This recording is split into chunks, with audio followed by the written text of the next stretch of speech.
오늘 하나님께서 우리에게 주시는 말씀은 로마서 8장 14절에서부터 15절에서부터 17절 말씀입니다.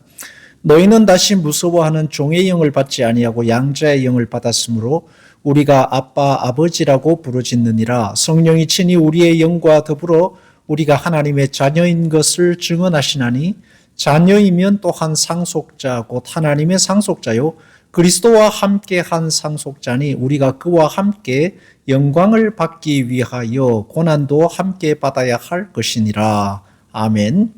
마틴 루터는 이 본문을 읽다가 마음이 감동되어서 이 말씀은 황금 문자로 쓰인 것이나 마찬가지다고 했습니다. 성경에는 신자된 그리스도인의 특권과 그 담대함 그리고 하나님 앞에 우리가 받고 있는 대우를 표현한 여러 말씀들이 있습니다. 그 가운데 오늘 말씀도 대표적인 말씀이라고 할 수 있습니다. 너희는 다시 무서워하는 종의 영을 받지 아니하였다고 말씀합니다. 하나님께서 우리를 그리스도 안에서 구원하신 이유는 종 삼으시기 위해서가 아닙니다. 일 시키시려고 부르신 게 아닙니다. 벌 주려고 그러시는 게 아니라 모든 인생의 고통과 아픔 속에서 우리를 건져서 우리에게 상을 주시고 우리로 하여금 이 죄 많은 세상에서 이기게 하시고 하나님이 주시는 복을 받아 누리게 하시기 위해서 우리를 그리스도 안에서 구원하시고 자녀로 양자로 삼으신 것입니다. 하나님은 우리를 그래서 종으로 대우하시지 아니하시고 아들로 대우하십니다. 종과 아들은 그 목적 자체가 다른 존재입니다. 종은 일을 시키기 위한 존재고 아들은 사랑하기 위한 존재입니다. 존재 자체의 출발과 그 방식과 목적이 다른 것입니다. 그래서 예수 그리스도 안에서 성도는 아들입니다. 사랑이 시작이고 목적이고 그 존재 자체가 아버지의 기쁨이고 자랑입니다. 아들을 위해서라면 아끼지 아니하는 것이 부모의 마음이듯 하나님의 마음도 또한 그러합니다. 그래서 종의 영을 받지 아니하였고 양자의 영을 받았으므로 우리가 아빠 아버지라고 부르짖느니라. 양자의 영을 받았으므로 아빠 아버지라고 부르짖느니라. 대표적 묘사가 탕자의 비유입니다.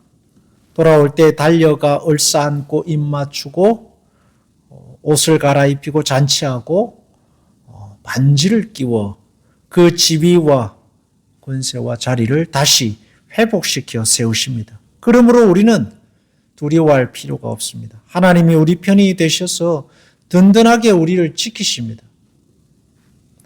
아들이 아버지와 같이 사는데 매일 무서워서 아버지 눈치나 보고 슬슬 피하고 다니면 그건 잘못된 관계입니다. 우리는 하나님의 눈치를 보며 피해 다니는 존재가 아닙니다.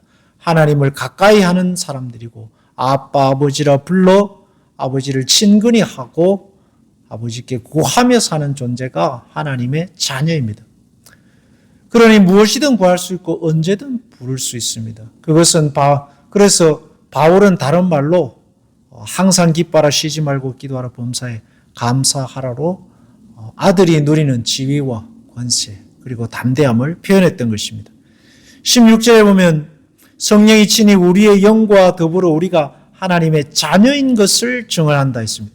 성령이 거듭난 신자에게 증언하시는 것은 하나님의 자녀됨이다 했습니다. 죄인됨이 아니라 자녀됨이 됐습니다. 물론 우리가 죄인된 것을 깨닫게 하시죠. 그러나 그 목적은 하나님의 자녀됨이다 했습니다. 다시 돌아가고 구하고 찾고 두드려 아버지의 사랑을 힘입어 살아갈 그 자리를 성령께서 우리에게 깨우치신다 하는 것입니다. 자녀임은 17절에 보면 자녀이면 또한 상속자라 했습니다. 상속자는 하나님의 그 유산을 누리는 자들입니다. 너희는 하나님의 상속자니 우리가 그와 함께 영광을 받기 위하여 고난도 함께 받아야 할 것이니라. 고난이 아들이 아닌 증거가 아니라 고난이 아들을 아들로 세우시는 하나님의 특권 안에 있다는 말씀입니다. 여러분은 하나님을 아빠 아버지라 부르는 자녀입니다. 하나님은 여러분을 이 세상의 고통과 죄의 얽매임과 죽음의 저주에서 불러내어서 자녀됨의 특권을 누리고 고난을 이기고 복된 삶을 살도록 부르신 것입니다. 그러므로 어떤 고난이 찾아와도 내가 하나님의 자녀의 자리에 있다는 사실을 잊지 말고 담대함으로 언제든지 하나님을 불러 기도하며 승리하는 우리 성도들이 되시길 주의 이름으로 축원합니다. 기도하겠습니다. 하나님, 우리를 자녀로 부르셔서 감사합니다. 두려움이 아닌 담대함과 주저함이 아닌 하나님을 향한 확신과 눈치가 아닌 하나님이 주시는 그 은혜에 대한 확답으로 살아가게 하시는 존재, 살아가게 하는 존재 된 것을 감사합니다. 오늘도 우리가 하나님 자녀라는 사실을 기억하고 하나님 앞에 담대함과 기쁨으로 친근함으로 구하고 찾고 승리하는 우리 모든 성도들 되게 하소서. 예수님 이름으로 기도합니다. 아멘.